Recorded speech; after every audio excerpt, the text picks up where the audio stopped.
Welcome, ladies and gentlemen, to Fish Productions Review, where we review anything that catches our fancy or interest. Today's review is Naruto Dragon Ball by Thayerblue1. The basic summary for this is something I will be making up on the spot, and then it's going to be a terrible summary. Join Naruto and Hinata as they wake up in a new world, to only discover this world has no longer has chakra, and that all they know and love is no more.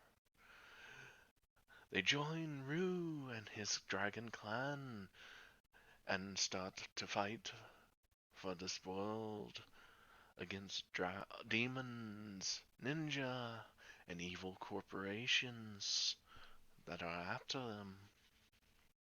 That is the basic summary of this story. A very basic one that I was absolutely terrible and ferocious about. Now, this story will be getting an 8 out of 10. There are only minor improvements that I don't really need to really say them. The main one is in certain chapters it feels rushed, and he could have easily expanded upon this. Um, an example is in certain fight scenes, it's like he's trying to rush finish them in certain areas.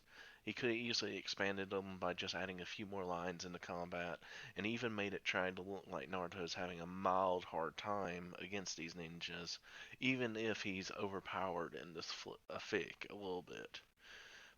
He could make it where the person he's fighting is more skilled in hand-to-hand or swordsmanship, to where Naruto actually has a difficult time. But that's something he does across the board. He doesn't make it to where the characters really have that difficult time in fights. The Twisted Souls, the last video I reviewed, is one of the only flicks that he has that he does fight scenes almost perfectly, except in a few instances.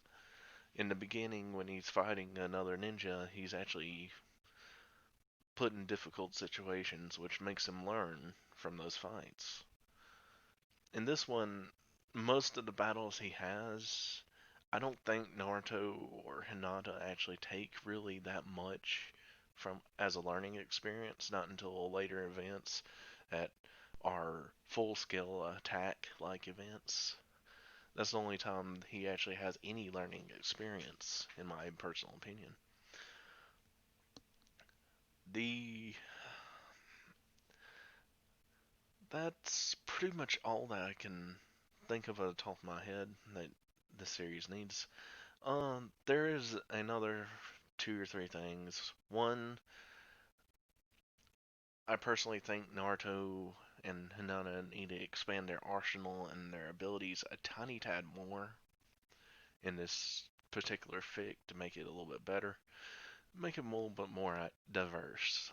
Um, Besides that, I think they need to include a few more characters from the Dead or Alive series, and maybe a few more characters that just a few. Try to come up with like two or three or four OCs and just have like background characters talking about Naruto or talking about them. Have a few more instances of that. There's some minor instances of OC characters or just ninjas in general, background ninjas and villagers talking about Naruto and Hinata. But that's the extent of it. I think there needs to be a few other just random people mentioning Naruto or other things like that. I think that would expand the universe to feel more like an actual world that we're reading about. That's just my personal opinion. This story is a pretty good uh, crossover between Naruto and Ninja Gaiden. I don't count Dead or Alive as its own verse because Ninja Gaiden and Dead or Alive are in the same universe and they've always been, in my personal opinion. Well, that is the extent of this review, and thank you for coming to Dopefish Productions Reviewer, and I hope you have a good night. I sure did.